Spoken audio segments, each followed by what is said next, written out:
بسم اللہ الرحمن الرحیم۔ کیا صحیح کیا غلط، سلسلہ نمبر 300، باب الربا یعنی سود کا بیان۔ از افادت حضرت مولانا مفتی اسامہ صاحب ڈن رولوی دامت برکاتہم العالیہ، استاذ تفسیر و حدیث جامعہ اسلامیہ تعلیم الدین ڈابیر، آواز و پیشکش محمد شہزاد اورنگ آبادی۔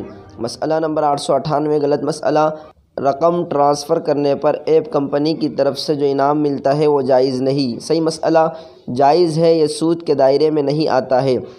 مسئلہ نمبر 899، غلط مسئلہ۔ سودی لین دین کرنے والے کا ہدیہ اور دعوت قبول کرنا مطلقاً درست نہیں۔ صحیح مسئلہ، بلکہ اس میں یہ تفصیل ہے کہ وہ جو دے رہا ہے یا کھلا رہا ہے اس کا حلال ہونا یقین سے معلوم ہو یا معلوم نہیں، مگر اس کی آمدنی کا غالب حصہ حلال ہے تو قبول کرنا درست ہے، ورنہ یعنی حرام ہونا یقین سے معلوم ہو یا معلوم نہیں، مگر اس کی آمدنی کا غالب حصہ یا مساوی حصہ حرام ہے تو قبول کرنا درست نہیں۔ مسئلہ نمبر 900، غلط مسئلہ۔ جہاں لوگوں میں سودی کاروبار عام ہو وہاں تجارتی لین دین جائز نہیں۔ صحیح مسئلہ، خرید و فروخت میں تو جب تک یہ معلوم نہ ہو کہ یہ جو مال یا رقم ہم کو دے رہا ہے وہ بعینہ حرام ہے، اس وقت تک لین دین اور کاروبار کرنا ناجائز نہیں کہیں گے، خواہ یہ معاملہ مسلم سے ہو یا غیر مسلم سے، حکم میں کوئی فرق نہیں۔ فقط والسلام۔